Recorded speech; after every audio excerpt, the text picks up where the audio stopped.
ചെയ്യാത്ത കാര്യത്തിനാ സാറേ പിടിച്ചേക്കുന്നത്. ചെയ്തിട്ടില്ല, എന്റെ കയ്യിൽ നിന്ന് കിട്ടിയിട്ടുമില്ല, പിന്നെ എന്തിനാ പിടിച്ചിരുത്തിയേക്കുന്നേ? എന്റെ കയ്യിൽ നിന്ന് എന്തെങ്കിലും കിട്ടിയായിരുന്നു തപ്പിയ താറുമാർക്ക്? അത് പറയും. അതോ ആ റോഡിൽ കിടന്നാണോ കിട്ടിയത്? എത്ര പേരുണ്ടായിരുന്നു നോക്കി നോക്കി. ഇവിടെ ആ CCTV ക്യാമറ ചെക്ക് ചെയ്ത് നോക്കുക. അത് എവിടെ എങ്ങനെ വന്നെന്ന്. എന്റെ കയ്യിൽ നിന്ന് ഞാൻ ഇടുന്നതായിട്ട് എന്റെ കയ്യിൽ നിന്ന് പോകുന്നതായിട്ടുണ്ട്. ഓക്കെ, ഇവിടെ എത്ര പേരുണ്ടായിരുന്നു, അത് കഴിഞ്ഞ് എത്ര പേര് ഓടി?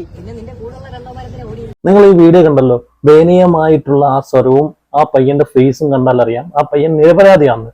പക്ഷെ ഇവിടെ സംഭവിച്ചത് എന്താന്ന് വെച്ച് കഴിഞ്ഞാല്, മയക്കുമരുന്നും കഞ്ചാവും ഉപയോഗിക്കുന്ന ആൾക്കാരെ ഇടയ്ക്കുന്ന് പോലീസ് പിടിക്കുവാണെങ്കിൽ പിന്നെ അവരുടെ അടുത്ത് പറഞ്ഞിട്ട് ഒരു കാര്യമില്ല, അവര് ഉറപ്പായിട്ടും കേസെടുക്കും.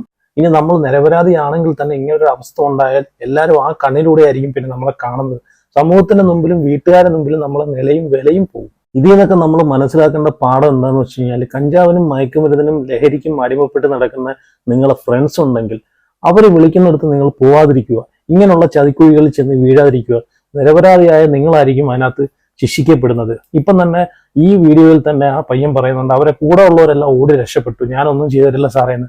അപ്പൊ ഇങ്ങനൊരു സിറ്റുവേഷൻ നിങ്ങൾക്ക് വരാതിരിക്കണമെങ്കിൽ ഉറപ്പായിട്ടും ലഹരിക്ക് അടിമപ്പെട്ട് നടക്കുന്ന നിങ്ങളെ കൂട്ടുകാരിൽ നിന്ന് മാക്സിമം നിങ്ങൾ ഒഴിഞ്ഞു മാറി നടക്കും. അപ്പൊ ഇതൊക്കെയാണ് നിങ്ങൾ ലൈക്ക് ചെയ്യേണ്ടതും അതുപോലെ മറ്റുള്ളവരിലേക്ക് ഷെയർ ചെയ്ത് കൊടുക്കേണ്ടതും.